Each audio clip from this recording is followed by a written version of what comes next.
करारनाम्यातल्या काही गोष्टी आणि मोदींची 4 महिन्यापूर्वीची भाषण जर आपण असताना काढली तर विरोधाभास.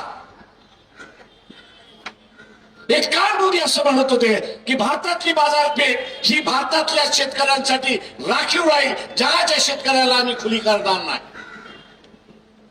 4 महिन्यापूर्वीची भाषा एसटीच्या फाईल मध्ये मोदीचं नाव येतं आणि मोदी उलटा पडतो आणि सांगतो नाही, भारताची बाजारपेठ ही जगाला आता मोकळी केला जाणार. कशामुळे? तर त्या एसटीच्या फाईल मध्ये अजून काहीतरी असलं पाहिजे. फक्त मोदीने मोजरा केला एवढीच फक्त माहिती त्या ठिकाणी आलेली आहे. म्हणजे इतर देश आहेत आणि तिथल्या असणाऱ्या राजकीय नेत्याने जे लहान मुला मुलींशी असणारा व्यवहार केलाय, त्यांचं शोषण केलंय.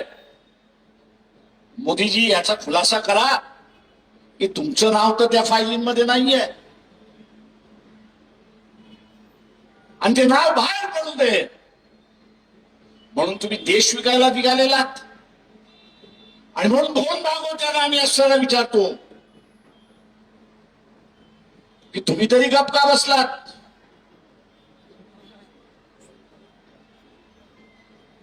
2G स्कॅम झालं त्यावेळेस अण्णा हजारेला हाताशी धरलं, दिल्लीच्या मैदानामध्ये बसवलं आणि सगळं रान आपण असताना पेटवलं.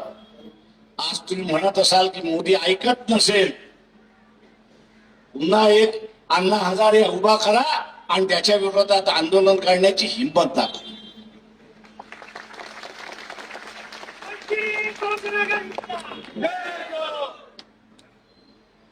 हिंमत दाखवा, आंदोलन करण्याची हिंमत दाखवा.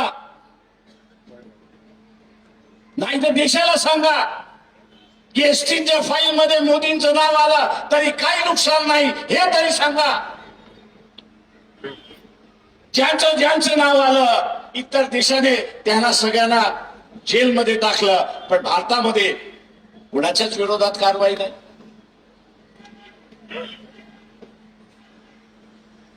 इथे